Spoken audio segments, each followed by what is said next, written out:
예, 오늘은 맥주감사 주일입니다. 이 맥주감사라는 절기의 유래는 구약의 77절이라고 하는 절기입니다. 오늘날 현대를 살아가는 우리가 농사를 짓는 것도 아닌데 맥주감사 주일을 지키는 이유가 무엇인가 여러분 궁금할 때가 있지 않습니까? 이는 구약의 율법에 따라서 의무적으로 지켜야 하는 것이기 때문에 지키는 것은 아니고요. 구약의 맥주절이 가지고 있었던 정신과 그 의미를 계승해서 맥주절을 감사절 예배로 드리는 것입니다. 보통 구약의 맥주절이라고 할 수 있는 77절은 우리나라 달력으로 보면 5월 말에서 6월 초라고 할 수가 있습니다. 그리고 이 구약의 77절과 우리가 잘 알고 있는 신약의 오순절, 또 즉 성령 강림절은 같은 시기인 것이죠. 그래서 원래는 77절과 오순절, 맥주절, 성령 강림절 이것은 이스라엘에서는 다 같은 날입니다. 그런데 우리나라에서는 우리 농업 상황에 맞추어서 즉 우리 농경 달력에 맞추어서 성령 강림절과 맥주절을 다르게 구별하게 되었습니다. 그래서 보리를 수확하고 추수를 끝마치는 7월 첫째 주를 맥주감사주일로 정해서 지키게 된 것입니다. 그래서 사실 우리나라에서는 이 맥주감사주일을 지킬 때 오순절 성령 강림에 대한 그 의미가 강하다기보다는 보리를 수확하는 기쁨에 대한 감사의 의미가 더 강하게 내포되어져 있다고 볼 수 있습니다. 그리고 한국의 초대교회 당시에 우리나라가 농경사회였죠. 그리고 주식은 쌀이 아니었고 보리였습니다. 그렇기 때문에 이 맥주감사주일의 이 감사절의 의미는 더더욱 컸다고 볼 수가 있습니다. 그러므로 7월 첫째 주에 맥주감사주일을 드리는 것은 구약의 7일절이나 신약의 오순절의 날짜와는 상관이 없이 성경에 나온 절기의 정신을 우리나라의 환경에 또 상황에 맞추어서 드리는 것으로 볼 수가 있는 것이죠. 그러나 지금은 세월이 많이 지났고 또한 지금은 농경사회가 아닙니다. 이러한 시기를 살고 있는 우리들은 과거처럼 보리를 추수하는 것에 대한 감사의 의미로 이 감사절을 드리고 있지는 않죠. 그렇다면 우리는 오늘날 어떤 의미에서 이 맥주감사주일을 드려야 하는 것일까요? 그렇다면 우리는 먼저 성경 속에 나타난 맥주절 속에 담긴 의미에 대해서 살펴볼 필요가 있습니다. 절기들은 시기적 상황과 여건에 따라서 조금씩 모습이 바뀌고 형편도 바뀔 수 있습니다. 하지만 그 속에 담긴 정신, 의미 이런 것들은 결코 바뀌는 것이 아니죠. 그렇기 때문에 우리는 21세기를 살아가는 자들로서 과거 드렸던 이 맥주절을 오늘날 어떤 의미와 정신으로 받아들여야 하는가, 또한 우리 삶에 어떻게 적용하는지에 대해서 진지하게 생각해 볼 필요가 있습니다. 오늘 본문의 말씀을 통해서 하나님께서 왜 이 맥주절을 지키라라고 하셨는지, 그리고 이 절기를 정한 원래의 의도와 뜻을 살펴보고 하나님의 뜻대로 내 삶에 적용하는 시간이 될 수 있게 되어지기를 간절히 바랍니다. 자, 맥주절은요, 구약의 두 가지 절기와 관련이 있습니다. 하나는 초실절이고 하나는 아까 말씀드렸던 77절입니다. 본래의 맥주절은 77절인데요. 그렇지만 이 77절을 지키기 위해서는 먼저 초실절을 지켜야만 했습니다. 초실절은 이 보리의 첫 수확물을 하나님께 드리면서 보리의 첫 수확을 시작하게 하신 하나님께 감사하는 절기입니다. 또한 77절은요, 초실절 이후에 7주가 지난 날에 이루어지는 절기인데요. 첫 수확 이후에 모든 보리의 수확을 다 마치고 수확을 무사히 마치게 해주신 하나님께 감사하는 절기입니다. 즉 정리하자면 초실절은 첫 수확에 대한 감사이고요. 77절은 모든 수확을 잘 마치게 해주신 것에 대한 감사를 드리는 절기인 것이죠.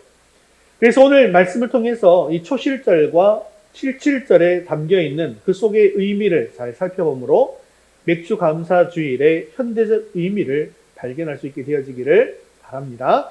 우리 첫 번째 같이 읽겠습니다. 하나님 우선신앙을 가집시다.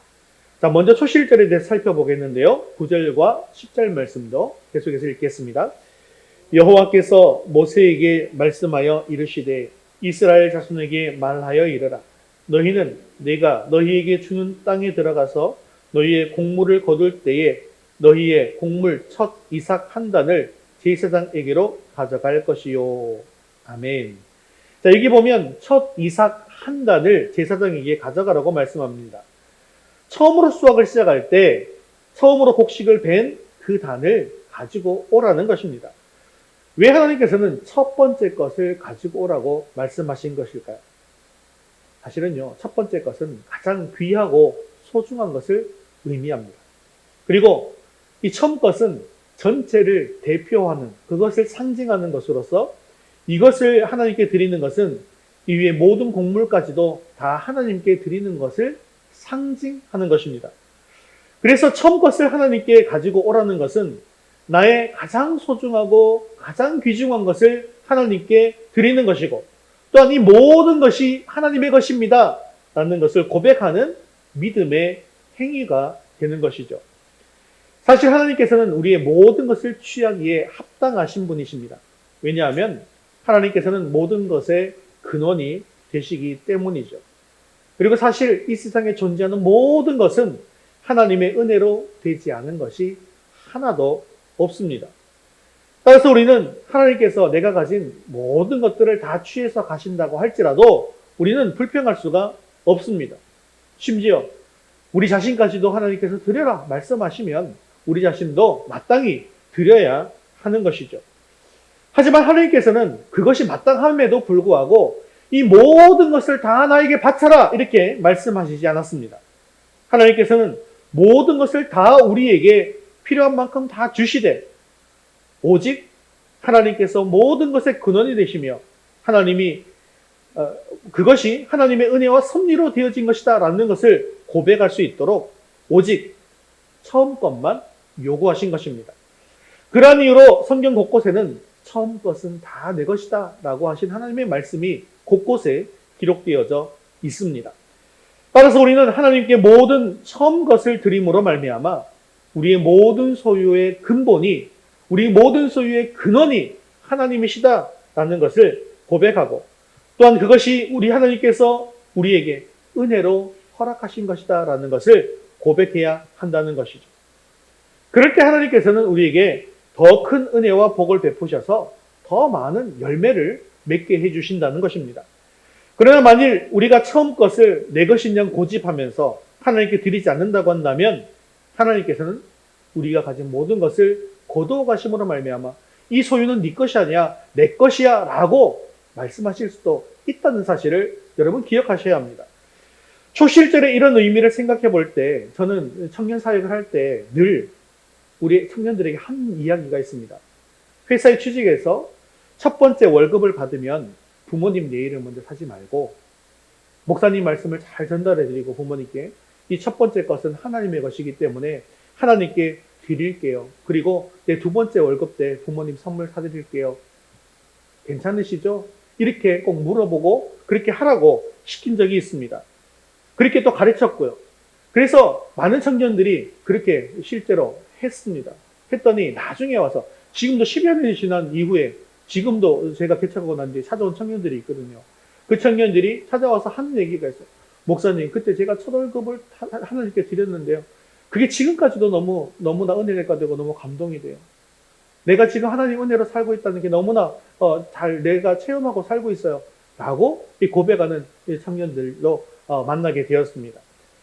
그런데 물론 이것은 구약의 율법 그대로 지금 우리가 행하자 뭐 이런 의미로 제가 권면하고 있는 것이 아닙니다. 내 소득의 첫 것을 드리는 것은 나의 소중하고 가장 귀한 것을 하나님께 드리는 내 믿음의 행위인 것이고 하나님께서 그것을 받으시고 얼마나 기뻐하시겠습니까? 물론 첫 소득만이 하나님의 것이 아니죠. 내가 가지고 있는 모든 것이 다 하나님의 것입니다. 그렇기 때문에 사실 11조의 원리도 이것과 같습니다. 10의 1조가 하나님의 것이기 때문에 10의 1조만 구별해서 하나님께 드리는 것이 아니에요. 10의 1조는요, 지금 우리 첫 그 곡식을 드리는 것처럼 전체를 대표해서 하나님께 드리는 것입니다. 즉, 반대로 생각하면 나의 모든 것을 하나님께 다 드렸는데 하나님께서 10의 9조를 나에게 은혜로 주시는 것입니다. 내려주시는 것이죠. 그렇게 생각해 보면 내가 11조를 많이 드리면 드릴수록 하나님께서 나에게 10의 구조를 더 많이 주시는 거예요. 더 풍성한 은혜가 우리에게 있게 해주시더라는 것입니다. 그러니 내가 하나님께 드리는 봉헌이 아까운 것이 아니라 오히려 내가 받는 것이기 때문에 더 큰 기쁨이 될 수 있다는 것입니다. 11조뿐만 아니라 우리가 드리는 모든 헌금이 다 같은 원리로 하나님께 드리는 것입니다. 즉 우리가 하나님 앞에 예배를 드리고 헌신을 하고 헌금을 드리는 모든 믿음의 행위 그 속에 우리의 전부를 하나님께 올려드린다고 하는 우리의 믿음의 고백이 포함되어져 있더라는 것이죠. 그렇습니다. 첫 이삭을 하나님께 바치는 것은 모든 것을 창조하시고 또 수확을 허락하신 하나님의 은혜를 입은 자로서 하나님의 주권을 인정하는 믿음과 신앙의 행위라는 것이죠.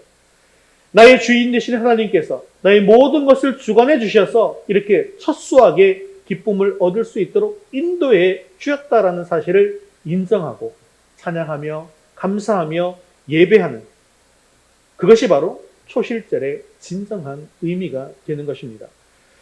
또한 첫 이삭을 하나님께 바치는 것은 자신의 모든 소유가 하나님으로부터 왔기에 나의 모든 소유를 이제는 하나님의 뜻대로 사용할 것을 믿음으로 고백하는 행위가 되는 것입니다.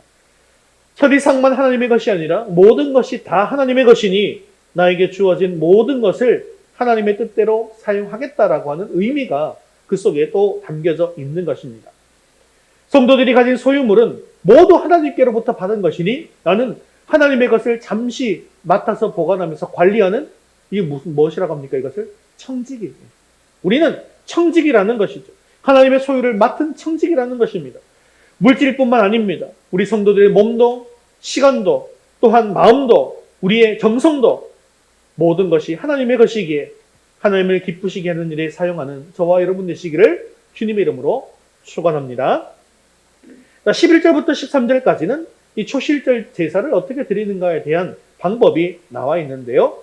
자, 첫 이삭이 나왔다라고 하는 것은 씨를 뿌리고 싹이 나서 또 싹이 자라서 또 잎이 자라고 그러고 난 이후에 열매를 맺게 되었다는 것을 의미하는 것이죠. 그런데 가만히 생각해 보면 씨를 뿌린 이후에 여기까지 오는 동안 거저되어진 것이 사실 아무것도 없더라는 것입니다. 이 모든 과정 가운데 즉 씨가 썩어서 싹이 나고 그리고 싹이 자라서 줄기가 자라고 잎이 자라고 그리고 열매를 맺기까지 얼마나 많은 시간이 들고 인내가 필요하고 또한 자연 여건이 필요하겠습니까? 비도 알맞게 내려야 합니다. 햇빛도 알맞게 내리쬐야 합니다. 그리고 또한 열매가 맺힐 때는 병충해도 오지 않아야 합니다. 그 당시에는 메뚜기 떼가 와서 다 먹어버리는 경우가 너무나 많았거든요. 결국 농사를 무사히 마치고 추수를 끝내기 위해서는 날씨, 환경을 비롯한 모든 상황들을 주관하시는 하나님의 은혜가 반드시 필요하더라는 것입니다. 그래야만 이 모든 수확이 안전하게 할 수 있다는 것이죠. 그리고 마침내 열매를 맺어서 이제 첫 수확을 가능하게 해주신 것입니다. 그래서 하나님은 첫 수확의 이삭을 가져오면서 하나님 앞에 감사의 제사를 드리라고 말씀하시는 것입니다. 그리고 첫 수확을 가능케 하신 하나님께서 나중에 마지막 추수까지 책임져 주신다는 사실을 믿고 감사하게 되는 것입니다. 이 14절 말씀 같이 한번 읽어볼까요? 너희는 너희 하나님께 예물을 가져오는 그날까지 떡이든지 볶은 곡식이든지 생이삭이든지 먹지 말지니 이는 너희가 거주하는 각처에서 대대로 지킬 영원한 규례니라. 이스라엘 백성들은 이 초실절 절기를 지키기 전까지는 아무리 자신이 거두어들인 곡식이라 할지라도 절대로 먼저 먹어서는 안 되었습니다. 왜냐하면 하나님께 첫 이삭을 드리지 않고 수확한 곡물을 먹는다라고 하는 것은 결국 무엇을 뜻하는 것일까요? 하나님 것을 드리지 않고 내가 취했기 때문에 이게 뭘 뜻하는 거예요? 이거 내 거다라는 거예요. 하나님의 것이 아니라 내 것이다라는 것을 얘기하게 되는 것이죠. 그렇기 때문에 만물에 대한 하나님의 주권과 곡물을 허락하신 하나님의 은혜를 무시하는 행위가 되기 때문입니다. 여기서 우리는 아주 중요한 영적인 원리와 교훈을 발견할 수 있게 되어집니다. 이것은요, 우리 삶에 있어서 우선순위의 문제라는 것이죠.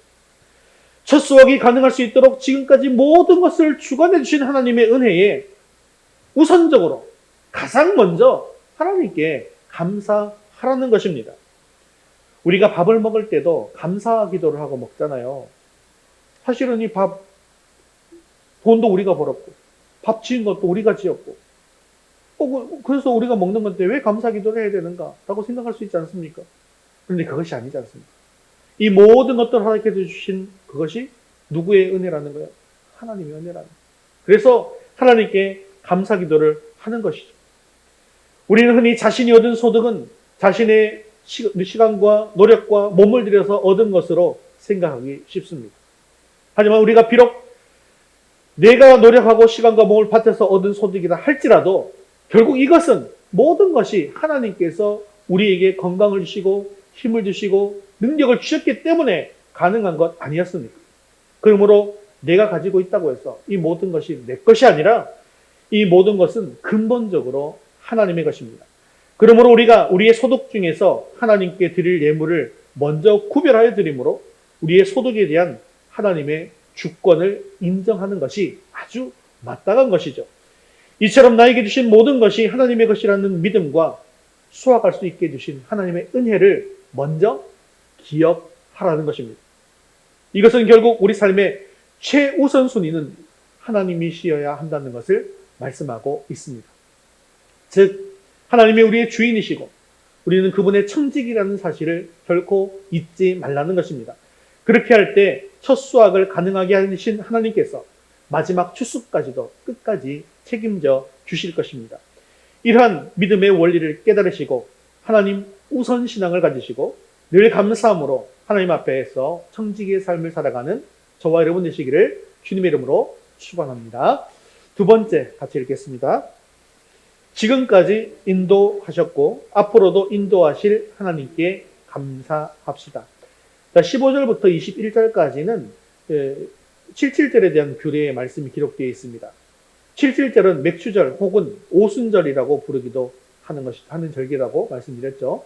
우리 15절과 16절을 먼저 읽겠습니다. 안식일 이튿날 곧 너희가 요제로 곡식단을 가져온 날로부터 세어서 7 안식일의 수요를 채우고 7 안식일 이튿날까지 합하여 50일을 계수하여 새 소제를 여호와께 드리되 아멘.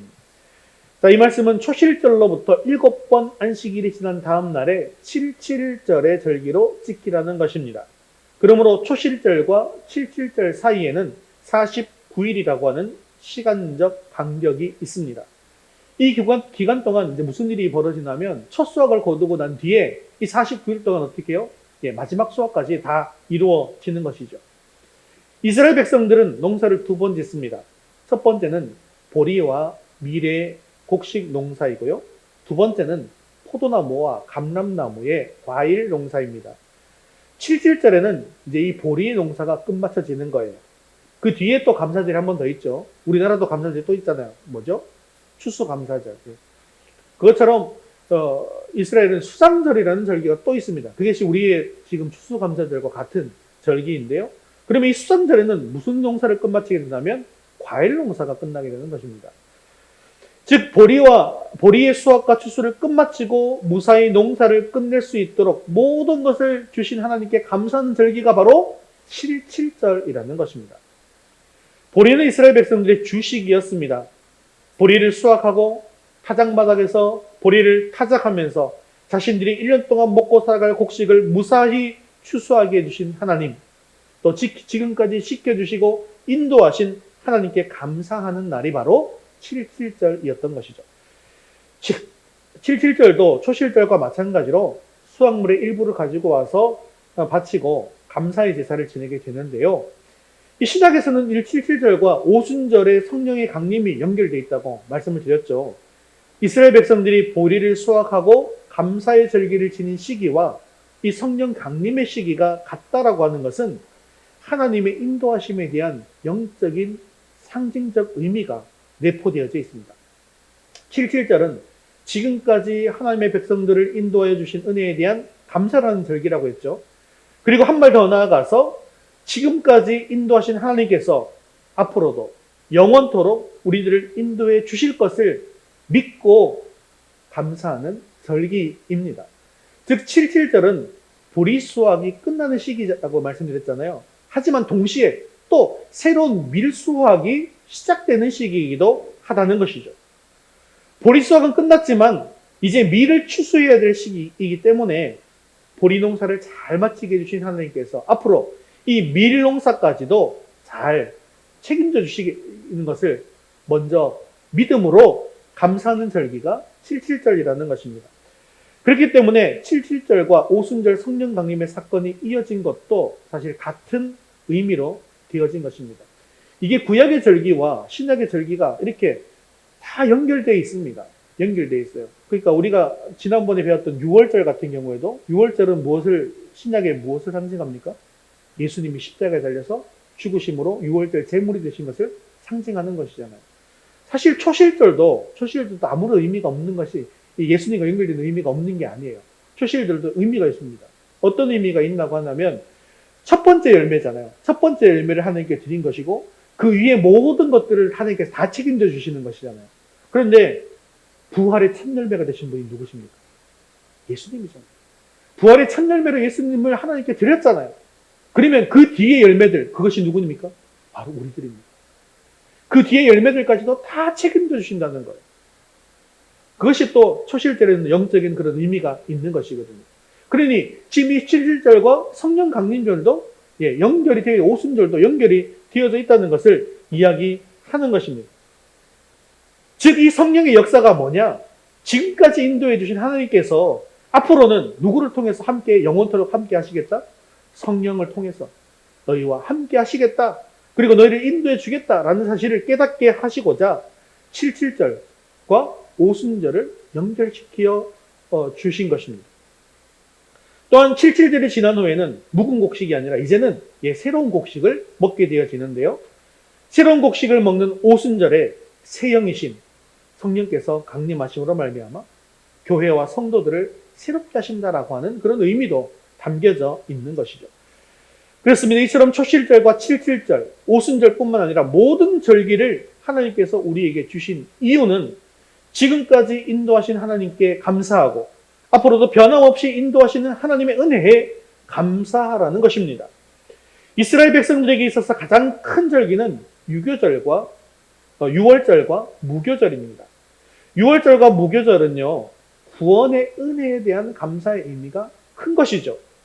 하지만 초실절과 7.7절은 하나님께서 구원하신 당신의 백성들을 인도해 주시고 끝까지 책임져 주시는 것에 대한 감사의 의미가 더 강한 것입니다. 하나님은 백성들을 구원만 하시고 방임하시는 그런 매정한 하나님이 아니라 끝까지 책임져 주시고 구원한 백성들의 삶을 인도해 주시는 하나님이시라는 것이죠. 초실절과 7.7절처럼 지금까지 하나님의 백성들을 인도하신 하나님의 은혜에 대한 감사를 드리는 절기인 것입니다. 그리고 앞으로도 계속해서 영원토록 하나님의 백성들을 책임지시고 인도하실 것을 믿음으로 감사의 예배를 올리는 그런 절기인 것을 기억하시고 늘 지금까지 인도해 주신 하나님 또 앞으로 영원토록 인도하실 하나님에 대한 감사가 풍성한 그런 감사주일 될 수 있기를 주님의 이름으로 축원합니다. 세 번째 같이 읽겠습니다. 풍성하신 은혜에 풍성하게 감사합시다. 그런데 이 7.7절 규례에서 우리가 특별하게 주목할 사항이 있습니다. 우리 17절 말씀 같이 읽겠습니다. 너희의 초소에서 10분의 2 에바로 만든 떡 2개를 가져다가 흔들지니 이는 고운 가루에 누룩을 넣어서 구운 것이요 이는 첫 요제로 여호와께 드리는 것이며. 자, 7.7절에는요 특이하게도 누룩을 넣어서 만든 떡 2개를 하나님께 드렸다고 하는 것입니다. 그런데 이게 왜 제가 특이하다고 말씀드리냐면 제사법에서 이 누룩을 넣는다는 것은 참으로 이례적인 것이기 때문입니다. 왜냐하면 누룩은 무엇을 상징합니까? 부패를 상징하잖아요. 즉 누룩은 죄악을 상징하는 것이기 때문에 일반적으로는 하나님께 드리는 제물로 사용하는 것은 금지가 되어 있었습니다. 그럼에도 불구하고 하나님께서 이처럼 오순절에는 또 이렇게 7.7절에는 누룩이 된 유교병을 제물로 드리도록 하신 이유가 어디에 있을까요? 거기에는 중요한 목적이 있습니다. 그것은 하나님께서 이스라엘 백성들에게 베풀어 주신 풍성하신 은혜에 합당하게 풍성한 감사를 드리도록 하기 위함이었다는 것입니다. 누룩은 음식을 발효시키고 부풀리는 특성 때문에 성경에서 사람을 부패하게 하고 그것을 접촉하는 사람들마다 오염시키는 죄를 상징합니다. 하지만 한편으로는 풍성함을 상징하는 것이죠. 누룩을 넣지 않는 빵은 이렇게 납작한 빵이지만 누룩을 넣으면 어떻게 됩니까? 빵이 풍성하게 부풀어 오르게 되어지는 것이죠. 그래서 77절은 초실절 때부터 거두어들이기 시작한 보리의 수확이 끝나고 그래서 보리가 풍성하게 많이 있습니다. 또한 밀을 수확하는 시기에 드리는 절기지 않습니까? 그렇기 때문에 그 어느 때보다도 풍성함을, 하나님의 은혜를 풍성함을 느낄 수 있는 그런 시기라는 것입니다. 그래서 하나님께서는 이스라엘 백성들로 하여금 그런 풍성한 은혜에 더욱더 풍성한 감사를 드릴 수 있도록 하기 위해서 예외적으로 누룩 넣은 떡을 제물로 바치도록 요구하신 것입니다. 이는 7.7절에 드려야 할 제물의 양이 초실절에 드려야 할 제물의 양보다 월등히 많았다는 사실로도 확인할 수 있습니다. 즉 초실절에는 수양 한 마리만을 번제로 드렸습니다. 하지만 7.7절에는 어린 양 7과 수소 하나를 드려야 했고 그리고 수양 둘도 번제로 드려야 했습니다. 게다가 속죄제로 수염소 하나로 드려야 했고 화목제로는 1년 된 수양 둘을 드려야 했던 것입니다. 이처럼 하나님께서는 당신의 백성들에게 주신 은혜에 합당한 감사를 요구하십니다. 즉 주신 은혜가 크면 클수록 그에 대해서 더욱더 크게 감사할 것을 요구하시더라는 것입니다. 만약 하나님이 크신 은혜를 주셨음에도 불구하고 적게 감사한다라고 한다면 그는 하나님께 책망을 받을 뿐만 아니라 더 큰 은혜를 받을 수가 없게 되어지는 것이죠. 사랑하는 성도 여러분, 우리는 은혜가 더 크면 클수록 은혜가 더해지면 더해질수록 더욱더 감사하는 사람이 될 수 있기를 바랍니다. 결코 욕심의 노예가 되어서 하나님의 은혜를 배반하지 마시고 오직 하나님의 은혜에 합당한 감사를 올려드리는 성도들 될 수 있기를 바랍니다. 그럴 때 하나님께서는 우리에게 더욱더 풍성한 은혜를 주셔서 우리로 하여금 하나님께 날마다 풍성한 감사를 드리게 해주실 줄로 믿습니다. 말씀을 맺겠습니다. 이스라엘 백성들이 노예로 있었던 애굽은요, 이 구약시대만 하더라도 이 나일강, 이 범람하고 막 이런 땅이었기 때문에 굉장히 비옥한 땅이었습니다. 그래서 나일강을 끼고 있는 모든 땅은 농사를 지으면 풍년을 받을 수 있는 그러한 땅이었던 것이죠. 그래서 사실 야곱이 가나안 땅에서 가뭄이 들었을 때 어디로 피신을 갑니까? 애굽으로 가잖아요. 애굽에서 이스라엘 백성들이 350년 살지 않습니까? 거기서 풍요롭게. 그죠? 그런데 이 비옥한 애굽 땅과는 반대로 가나안 땅은요, 산과 골짜기로 이루어져 있습니다. 그리고 농지라고 할지라도 황무한 땅들이 굉장히 많았습니다. 농사에 필요한 비도 1년에 2번밖에 오지 않습니다. 이렇게 조금밖에 내리지 않는 비이지만 농사를 짓는 동안에 때를 따라 적절하게 이 비가 내려주기만 한다면 성경에 보면 몇 배까지? 30배, 60배, 100배 결실을 맺을 수 있는 거예요. 즉 아무리 황무하다 할지라도 때를 따라 돕는 하나님의 은혜만 있다고 한다면 많은 결실을 맺을 수 있다는 것이죠. 애굽의 비옥한 고센 땅은 하나님의 은혜를 크게 구하지 않아도 인간적인 수단과 방법으로 살아갈 수 있었습니다. 그러나 광야나 가나안 땅은 하나님을 온전히 의지하지 않고는 결코 살아갈 수가 없는 땅입니다. 하나님을 의지하지 않고 하나님을 떠나면 그 땅이 어떻게 될까요? 레위기 26장 19절에서 20절에 보면 이 땅이 이렇게 뺏기게 된다고 이야기하고 있습니다. 레위기 26장 19절 20절 함께 읽겠습니다. 내가 너희의 세력으로 말미암은 교만을 꺾고 너희의 하늘을 철과 같게 하며 너희 땅을 녹과 같게 하리니 너희의 수고가 헛될지라 땅은 그 산물을 내지 아니하고 땅의 나무는 그 열매를 맺지 아니하리라. 그렇습니다. 하나님을 떠나게 되면 어떻게 된다고요? 하늘이 철과 같이 된답니다. 땅이 녹과 같이 변하는 곳이 바로 가나안 땅이라는 거예요. 하나님을 거역하면 비는커녕 이슬조차 없는 곳이 바로 가나안 땅입니다. 그렇기 때문에 가나안 땅은 그때그때 즉각적으로 하나님의 은혜를 깨달아야 살 수 있는 곳이라는 거죠. 그들이 애굽에서는 비옥한 땅을 의지하며 살았지만 이제 가나안 땅에서는 오직 하나님만을 의지하고 살아야 합니다.